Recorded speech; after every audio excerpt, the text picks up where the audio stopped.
Nesse vídeo aqui, eu vou dar para você alguns insights e alguns passos que, se você colocar em prática, eu tenho razoável grau de certeza que vai te ajudar. Passo número 1. Parece ser interessante que você saiba manejar o seu estresse.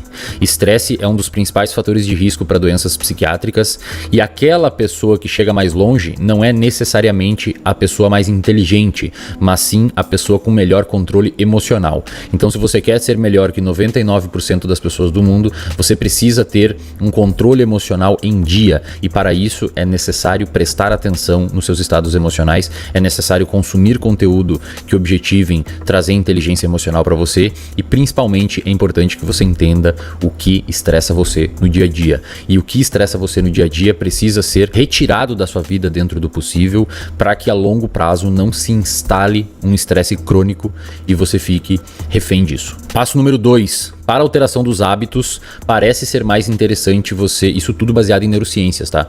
Passo número 2. Para a alteração dos hábitos, parece ser interessante que você mude o seu ambiente e não necessariamente tenha só força de vontade, tá? Então, se você quer parar de fumar, se você quer parar de beber, se você quer parar de consumir pornografia, se você quer parar de ter alguns hábitos disfuncionais que você tem, parece ser interessante que você controle o seu ambiente, incluindo as pessoas que vivem com você. Essas pessoas que vivem com você muitas vezes são os gatilhos para os seus hábitos disfuncionais e os seus vícios.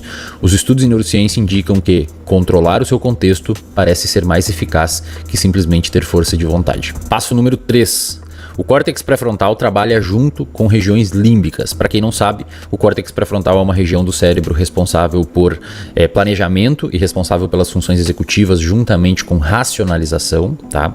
E parece ser interessante que você tenha essa região do cérebro bem desenvolvida.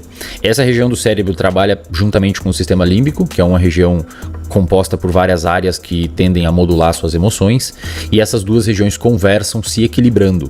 Ora você está com a região das emoções mais ativas, ora você está com a região da racionalidade mais ativa, como se fosse uma gangorra realmente.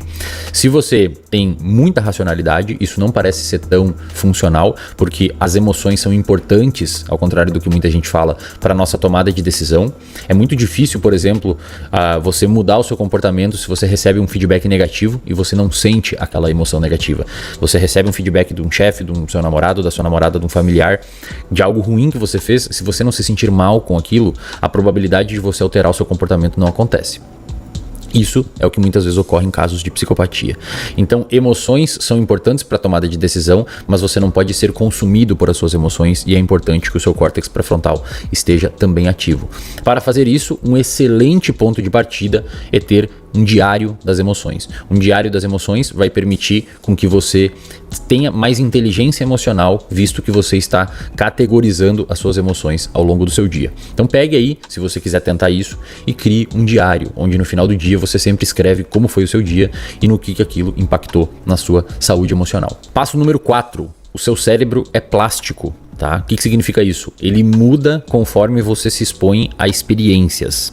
Conforme você se submete a novos estímulos, os circuitos cerebrais compostos por neurônios, que são células no seu cérebro, se alteram frente a essa nova experiência. É por isso que quando você usa droga, por exemplo, o fato de você ter usado droga pode alterar os seus circuitos de recompensa, fazendo você ter vontade de usar novamente aquela droga. O mesmo acontece para qualquer outro comportamento. Se você vai à academia, dependendo da sua experiência naquele ambiente da academia, pode ser que você tenha uma propensão a voltar ou a não voltar lá. Então, a consequência que o nosso comportamento gera, presta atenção nessa frase, a consequência que o nosso comportamento gera tende a determinar a probabilidade daquele comportamento acontecer novamente. Coloca isso em frase aqui no vídeo, editor. A consequência do seu comportamento aumenta ou reduz a probabilidade daquele comportamento acontecer novamente. Exemplo, você colocou o dedo na tomada e tomou um choque. Você não vai colocar o dedo na tomada de novo, né? Você saiu com uma pessoa e essa pessoa te machucou um monte ou alguma coisa assim. A probabilidade de você não sair de novo é enorme, caso você não tenha, claro, os benefícios que aquela pessoa trouxe para você em outro momento. Então, você ter noção de que o seu cérebro é plástico permite com que você consiga ter um melhor afunilamento do seu comportamento para a direção que você quer. Então, é interessante que, frente a uma nova experiência, aquela experiência seja prazerosa para você, reforçadora para você, para que você continue perpetuando aquele comportamento. Passo número 5. Nós não evoluímos para sermos altruístas ou egoístas. Nós evoluímos para responder ao contexto que a gente está inserido. Alguns ambientes específicos podem despertar o seu lado ruim. Então tome muito cuidado com os contextos e os ambientes, incluindo as pessoas que você convive, porque essas pessoas podem despertar comportamentos que você tem que você não muitas vezes curte. Muitas vezes as pessoas, por viver num ambiente ruim, por viver com pessoas que te levam para um caminho ruim, acabam tendo comportamentos igualmente ruins, já que é o ambiente que modula o nosso comportamento e nós somos a média das pessoas que a gente mais convive. Aí a pessoa começa a se achar ruim, ela começa a se autoavaliar como uma pessoa ruim, ela começa a se autocriticar como uma pessoa ruim, quando, na verdade, a pessoa apenas está no ambiente errado.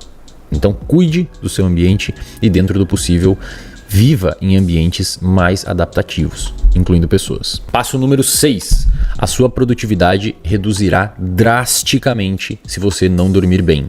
Se você não dormir bem, muito provavelmente você ficará menos produtivo, mais impulsivo e mais propenso a ter comportamentos que você não gosta. Tá? As razões disso são inúmeras, mas a principal delas é que o seu cérebro fica sujo, quimicamente falando, quando você não dorme bem. O que é um sono bom? Basicamente de 7 a 9 horas. Para um adulto e um jovem adulto. Para crianças muda um pouquinho, mas para um adulto e jovem adulto, basicamente de 7 a 9 horas, tendo uma boa qualidade, isto é, sem acordar demais durante a noite. Para isso, você precisa fazer uma boa higiene do sono, que eu ensino em outros vídeos aqui no canal, lá no meu Instagram, que está aqui na tela, e no reservatório de dopamina, que é um plano de assinatura que eu tenho, que o link está aqui embaixo no primeiro comentário ou na descrição do vídeo. Então, cuide do seu sono, priorize o seu sono, porque ao contrário do que muitas pessoas falam na internet, dormir não é perder tempo. Dormir é investir na qualidade do funcionamento do seu cérebro. É como se você permitisse o motor esfriar um pouco e no outro dia funcionar novamente. Se você não dorme, você acaba tendo uma incapacidade de alcançar o potencial máximo desse motor que a gente chama de cérebro. Passo número 7. Exercício físico não faz bem só para o corpo, ele também faz bem para o cérebro, que é parte do corpo. Diversas pesquisas, e é praticamente um consenso dentro dos estudos em psicologia e neurociência, que o exercício físico de qualquer modalidade, mas os mais estudados são os aeróbicos, mas de qualquer modalidade, ajudam demais no seu controle emocional, na sua autoestima e na sopa química responsável por gerar as emoções em você. Então, se você não tem uma prática regular de atividade física, sugiro fortemente que você priorize isso nas próximas semanas, anos e meses. Passo número 8. Dinheiro é importante. Quem diz que dinheiro não é importante está viajando na maionese. No entanto, até um determinado período, tá? Até uma determinada quantidade. O número para quando o dinheiro para de dar prazer para as pessoas, ele ainda é confuso na literatura, a gente não tem uma clareza muito grande nos estudos, mas o que a gente sabe hoje é que o fenômeno que mais prediz, presta atenção aqui em mim agora, presta atenção em mim. O fenômeno que mais prediz felicidade na vida de uma pessoa, isto é, um comportamento que você tem hoje, que mais garante que você será feliz no futuro, é ter bons relacionamentos. Não são vários relacionamentos, são bons relacionamentos. Ter bons relacionamentos prediz felicidade na idade avançada, na velhice e na idade adulta. Diversos estudos de longitudinais que acompanharam pessoas durante a vida viram que aquelas pessoas que tiveram bons relacionamentos de qualidade, uma boa rede de apoio, tiveram mais chance de ser feliz quando mais velhos. Então, se você não tem bons relacionamentos, dê atenção para esse ponto. Passo número 9 e último. É interessante que durante o dia você seja mais dopaminérgico, você seja mais motivado, você tenha mais sangue nos olhos, você queira correr mais atrás, mas também é importante à noite você aproveitar e curtir as coisas que você conquistou. Esse dia e noite, obviamente, é uma metáfora, pode ser durante a semana e final de semana ou períodos da vida, mas o que eu quero dizer com esse raciocínio é que é muito interessante e muito importante para a sua saúde mental que você tenha picos motivacionais para correr atrás daquilo que você deseja, mas que você também tenha gratidão genuína pelo que você já alcançou. Então, se você busca aquelas laranjas que estão no outro lado do rio. É importante que você tenha fome por buscar essas laranjas, que é motivação, basicamente. Mas quando você consegue as laranjas, é importante que você se sinta agradecido genuinamente por ter alcançado as laranjas. E aqui eu não tô falando de gratidão, gratiluz e não sei o que. É genuinamente você ficar feliz e se sentir recompensado pelo que você alcançou. Como vocês perceberam, não existe nenhum tipo de estratégia mirabolante para você ser melhor que 99% das pessoas. Na verdade, existem apenas indicativos que a gente tem nos estudos em psicologia e neurociência que farão com que você fique acima e à frente de 99% das pessoas. Perceba que em momento algum eu falei que você vai conseguir mais dinheiro, em momento algum eu falei que você vai conseguir ser mais forte, em momento algum eu falei que você vai ter uma casa melhor, em momento algum eu falei que você vai comprar uma Ferrari. Eu apenas estou falando que ser melhor que 99% das pessoas do mundo é simplesmente ter saúde mental para você desempenhar as tarefas que trazem sentido à sua vida. Vocês ficam buscando coisas sem sentido e a vida fica vazia, mesmo muitas vezes com dinheiro. Então, se você quer ser melhor que 99% das pessoas do mundo, basta você entender que a satisfação está nas coisas simples.